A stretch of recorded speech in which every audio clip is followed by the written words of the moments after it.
Immigration, migration, whatever you want to call it, literally front and centre of the news yesterday. Those government figures released showing a net figure of 606,000 people last year came into this country. We've talked already about successive Tory governments have talked about getting control of our borders. The left go on and on about we should, as a society, be helping people from war-torn areas. I want to start this hour, as I'm going to start almost every hour. This story yesterday, for me, sums it up. Yesterday, 50 migrants in a failing dinghy, somewhere between England and France, a lovely French warship pulled up beside them and said, "We must pick you up. You know, you are struggling." "No, don't want to get in." "What?" "Don't want to go to France." So we, the great British public, sent a boat from Dover which picked up the 50 migrants who have got to a point where they can decide which country they want, which begs the question, and some people will disagree, are we too soft? Yes, we should do our bit. We did it in Ukraine. But also there are people in this country struggling. Have a listen to the Royal Navy and the French Navy discussing things that matter to the 50 and then think about your own lives. Have a listen. We ask to the dinghy if they need assistance. They say to me no. They want UK assistance. Waiting for UK assistance. We are in present now happy to effect our rescue. There you go. Completely speechless, if you're me. Joining me now, former Border Force Chief Immigration Officer Kevin Saunders and a UK immigration lawyer, good friend of mine, Harjap Singh Bhangal. Gentlemen, good morning. You're both on screen. Can I see you both? And let's go for it. Never mind. Anyway, listen, delighted to have you both on. Thank you. Harjap, I'm going to start with you. We've locked horns on several occasions, and it's important in any debate to make sure that we talk from both angles. When people waking up in this country this morning who can't afford their mortgages, are still struggling with their energy bills, who are really struggling to get anything, when they hear of 50 people in a failing dinghy who get to decide, do you understand how angry people get, my friend? Of course, if there's any abuse of the system, then there should be anger towards that. And the government are there to prevent that. That's what the government's job is, that's what the Border Force's job is. The Border Force's job and the Home Office's job is to make sure that the correct people are processed in the correct manner and the ones who shouldn't be here are returned, straight away, promptly. And unfortunately, they've been failing on all accounts. The people who should be returned are not being returned, as returns have gone down from, say, 60,000 in 2010 to roundabout enforced returns were about 3,000 last year. And that's been a consistent drop over the past, say, 10 and 12 years.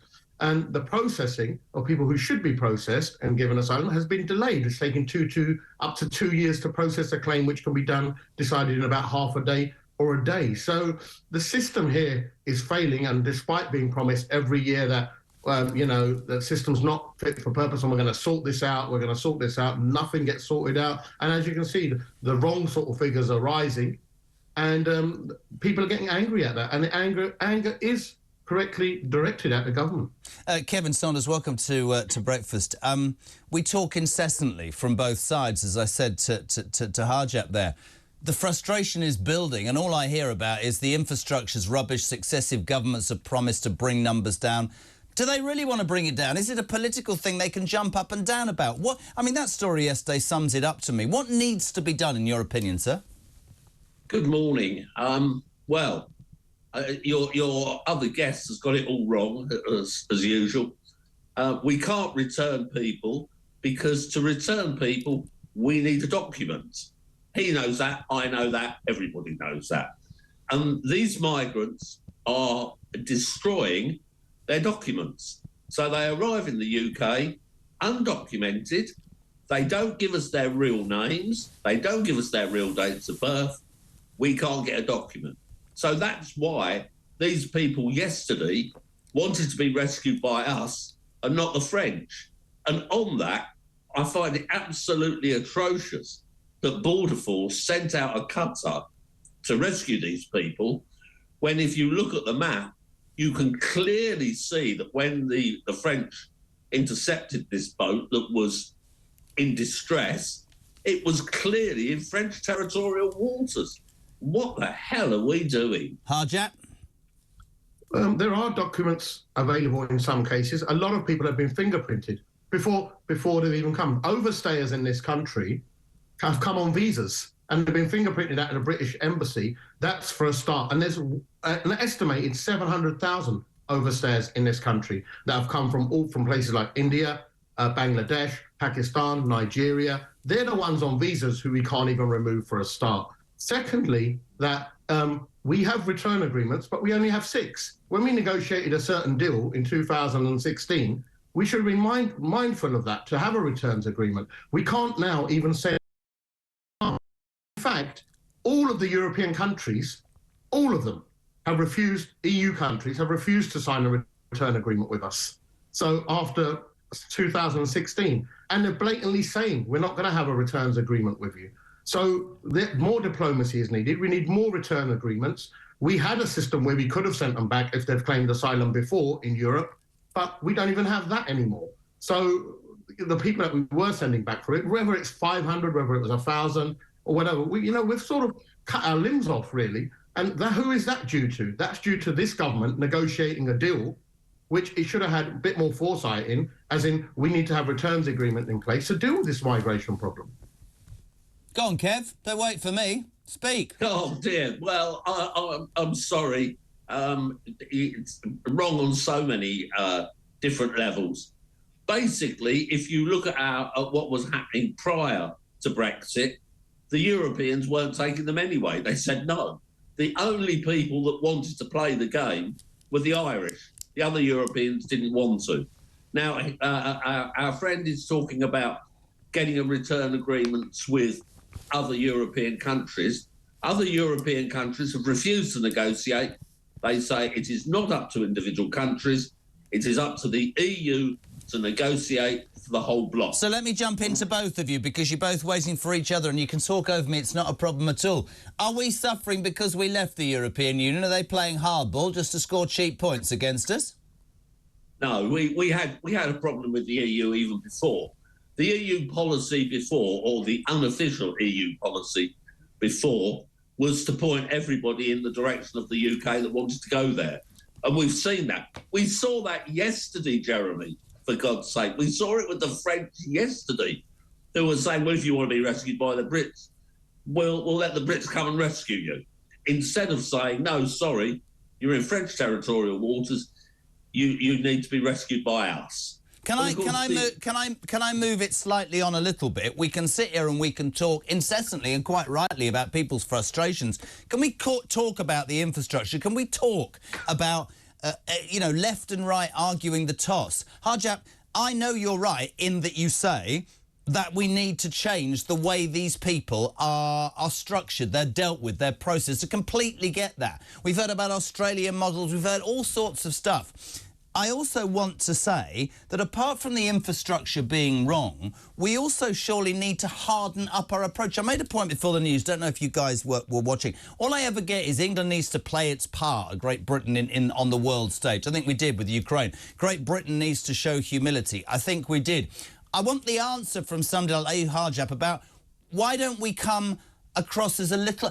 we seem to be the soft option, and it always seems to be us. That's a feeling that I get absolutely from many people who contact us. Do you understand that? You know, I'm struggling in Great Britain, says somebody, but it's all right. I can't get a house, I can't get an operation, I can't get whatever. But some man, probably a young man or person in a boat, can come and they seem to be getting more than we get. That's also a frustration for people, and you can blame the government, but people are getting more and more frustrated. That's all I want to talk about, really. Right. Well, first of all, every country in Europe pretty much has got a problem with migration. You talk to Germany, who are taking 1 million plus. They're not happy either. And they're massively in recession, aren't they? Yeah. And Italy aren't happy.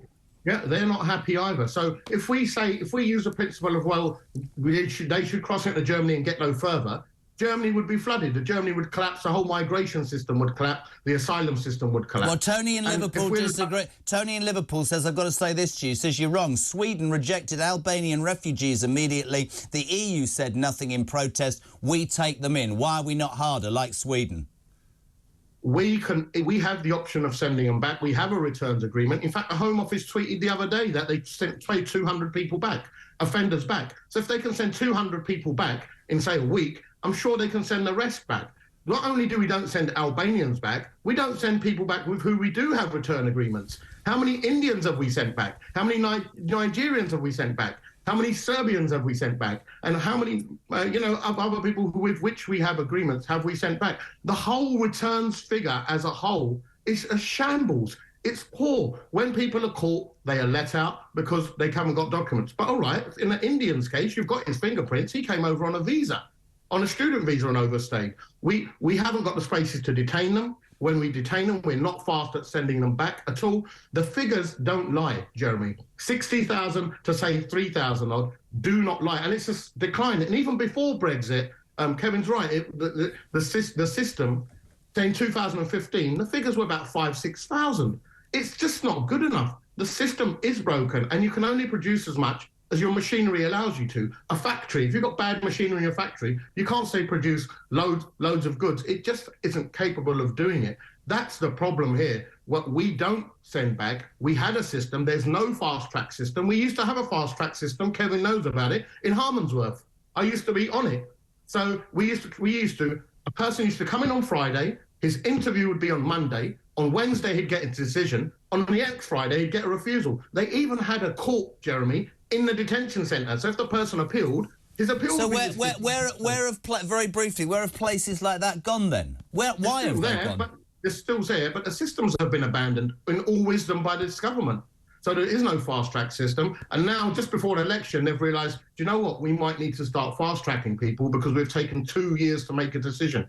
You're taking 2 years to make a decision. Of course someone's going to go underground. Of course someone's going to try and get a girlfriend and develop a family here or develop relationships. You can't knock them for that. Of course someone's going to have to work in the black economy because they're not going to survive on £35 a week vouchers or live in hotels for 2 years or bed and breakfast for 2 years. Of course they're going to go to where their communities are. We're not knocking out cases quick enough, and we're not sending people back. And an example of that is we can't even send people back to the countries where we have the return agreements. And that is the shambles.